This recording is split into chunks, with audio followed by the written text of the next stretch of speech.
హిమగిరుల్లో కొలువైన కైలాసనాథుని రహస్యాలేంటో మీకు తెలుసా? హిందూ మత విశ్వాసాల ప్రకారం కొన్ని కఠినమైన తీర్థయాత్రలు చేయడం వల్ల మోక్షం లభిస్తుందని నమ్ముతారు. అందుకే మోక్షాన్ని కోరుకునే వారంతా అమర్నాథ్ యాత్రను ఎంచుకుంటారు. ఈ సందర్భంగా హిమగిరుల్లో కొలువైన కైలాసనాథుని రహస్యాలేంటో ఇప్పుడు తెలుసుకుందాం. హిందూ మతాన్ని విశ్వసించే వారంతా పరమేశ్వరుడిని ఎంతో భక్తి శ్రద్ధలతో పూజిస్తారు. శివయ్యను కొలిచేవారిలో ప్రతి ఒక్కరూ తమ జీవితంలో కనీసం ఒక్కసారైనా అమర్నాథ్ యాత్ర చేయాలని జమ్మూ కాశ్మీర్ హిమాలయాల్లోని అమర్నాథ్ గుహల్లో మంచు రూపంలో కొలువైన కైలాసనాథుడిని దర్శించుకోవాలని శివభక్తులు తమ ప్రాణాలను పణంగా పెట్టి మరీ వెళ్తారు. ఈ నేపథ్యంలో ఏప్రిల్ 24వ తేదీ నుండి రిజిస్ట్రేషన్లు ప్రారంభమయ్యాయి. అమర్నాథ్ యాత్రకు వెళ్లాలనే ఆసక్తి ఉన్నవారు అమర్నాథ్ బోర్డ్ అధికారిక వెబ్సైట్లో లేదా దేశవ్యాప్తంగా ఉండే పలు బ్యాంకు శాఖల్లో తగిన రుసుము చెల్లించి తమ వివరాలను నమోదు చేసుకోవాలి. దక్షిణ కాశ్మీర్లోని హిమాలయాల్లో 3880 మీటర్ల ఎత్తులో ఉండే అమర్నాథ్ క్షేత్రాన్ని దర్శించుకునేందుకు ఈ ఏడాది జూలై 3వ తేదీ నుంచి యాత్ర ప్రారంభం కానుంది.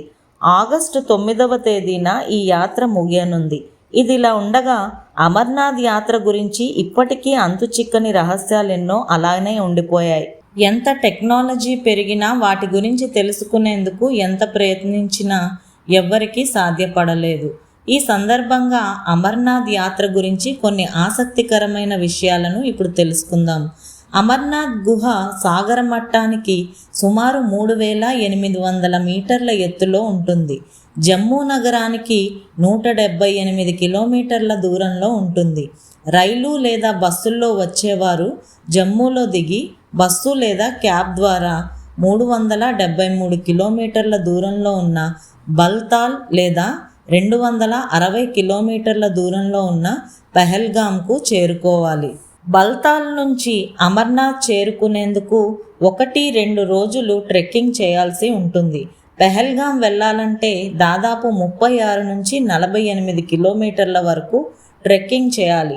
ఈ మార్గంలో ట్రెక్కింగ్కు సుమారు 3 నుంచి 5 రోజుల సమయం పడుతుంది. హిందూ పురాణాల ప్రకారం కైలాసనాథుడు అమర్నాథ్ గుహలోనే పార్వతీదేవికి అమరత్వం మంత్రాన్ని వివరించాడు. పరమేశ్వరుడు పార్వతీదేవికి అమరత్వం గురించి వివరించే సమయంలో ఆ గుహలో 2 పావురాలు కూడా ఆ మంత్రాన్ని విన్నాయి. అందుకే ఈ జంట పావురాలు ఇప్పటికీ అదే గుహలో సజీవంగా ఉన్నాయి. శివయ్య చెప్పే అమరత్వం రహస్యం విన్నవారికి మరణం అనేది ఎప్పటికీ సంభవించదు. పరమేశ్వరుడు 3వ కన్ను తెరవడం వల్ల ఏర్పడిన అగ్ని వల్ల ఈ గుహ ఏర్పడిందని పురాణాల ద్వారా తెలుస్తోంది. ఇక్కడ ఉండే శివలింగం సహజంగానే పెరుగుతుంది. అందుకే ఈ లింగాన్ని స్వయంభూలింగం అని అంటారు.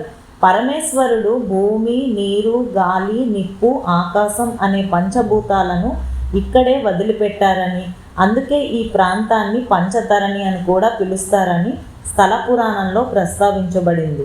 పరమశివుడు అమర్నాథ్ గుహలో జలరూపంగా దర్శనమిస్తాడని భక్తులు నమ్ముతారు. ఈ హిమలింగాన్ని దర్శించుకునేందుకు ప్రతి సంవత్సరం వేలాది మంది భక్తులు విచ్చేస్తారు. అమర్నాథ్ గుహకు చేరుకునే 6 కిలోమీటర్ల దూరంలో 5 ప్రాంతాలను పంచభూతాల పేర్లతో పిలుస్తారు. అమర్నాథ్ వద్ద ప్రవేశించే పంచనదులు శివయ్య జటాజూటం నుంచి ప్రవహించాయని నమ్ముతారు. అమర్నాథ్ గుహలోని శివలింగం దగ్గర నుంచి ఎప్పుడూ నీరు ప్రవహిస్తూనే ఉంటుంది.